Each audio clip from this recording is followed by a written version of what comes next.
یعنی مغرب یہ کہتے ہیں نا کہ ہمارے جو گولڈن ایج ہے وہ عہد وسطیٰ، یعنی جس کو عہد ظلمت کہتے ہیں، اندھیرے کا دور، جو مسیحیت کا مذہب کا دور تھا، اس سے پہلے یہ کہتے ہیں ہمارا گولڈن ایج تھا وہ مطلب سنہری دور، اور اس میں سارا عقلی علوم کو فروغ ملا، افلاطون، ارسطو، سقراط، بقراط، ان سے پہلے جتنے فلسفیوں کے نام آتے ہیں ان کے بعد بھی. پھر اس کا تو کہتا ہے ہمارے ہاں تو اندھیرا چھا گیا، مذہب آ گیا، دین آ گیا، مسیحیت آ گئی.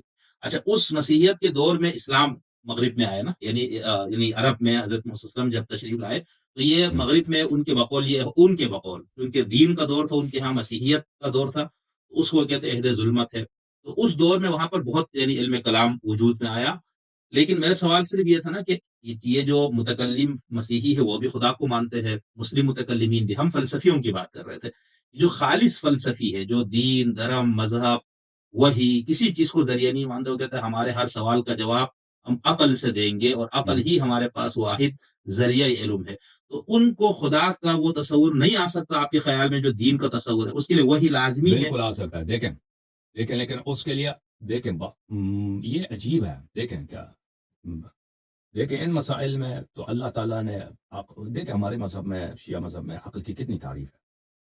کچھ احادیث میں نے کل پڑھے تھے اپنی تقریر میں، آپ نے شاید دیکھا ہوگا کہ العقل ما يعرف به الرحمن ويكتسب به الجنان. امام جعفر صادق علیہ السلام نے فرمایا کہ اللہ کی معرفت ہوتی ہے عقل سے، لیکن عقل اس وقت اللہ کی معرفت حاصل کرتا ہے کہ کوئی اس کو بتا دے.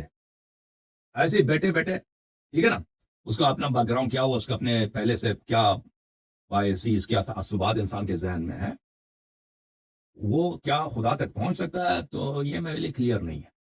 ٹھیک ہے نا، میں اس کا واضح مثال یہی ہے، ویسٹرن آپ کے فلاسفرز ہیں، یہ کیوں نہیں پہنچ سکے؟ بالکل کیوں نہیں پہنچ سکے؟ ٹھیک ہے نا.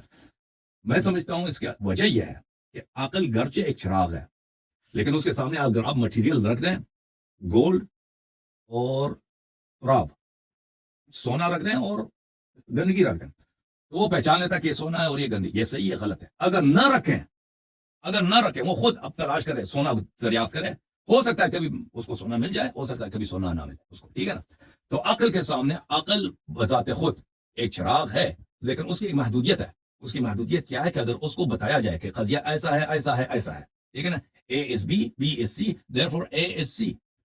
اگر اس کو یہ بتایا جائے تو وہ بتا دے گا ہاں بات آپ کی صحیح ہے. اگر یہ نہ بتائے عقل کو، اس کو ایسے ہی ترک کر دینا، تو وہ متحیر رہ جاتا ہے، حیران رہ جاتا ہے. پھر وہ اس طرح نہیں ہے کہ وہ دریافت کر سکتا ہے کہ واقعا اپنے سے دریافت کرے کہ A is C. تو عقل کو ہمیشہ ضرورت ہوتی ہے. یعنی ہم نہیں کہتا کہ عقل تعبد کا مطلب یہ ہے کہ خود ایسے ہی قبول کر دے، پتہ ہے نہیں کہ سچ ہے نہیں، کہہ دے کہ نبی نے فرمایا صلی اللہ علیہ وسلم اللہ ہے تو اللہ ہے.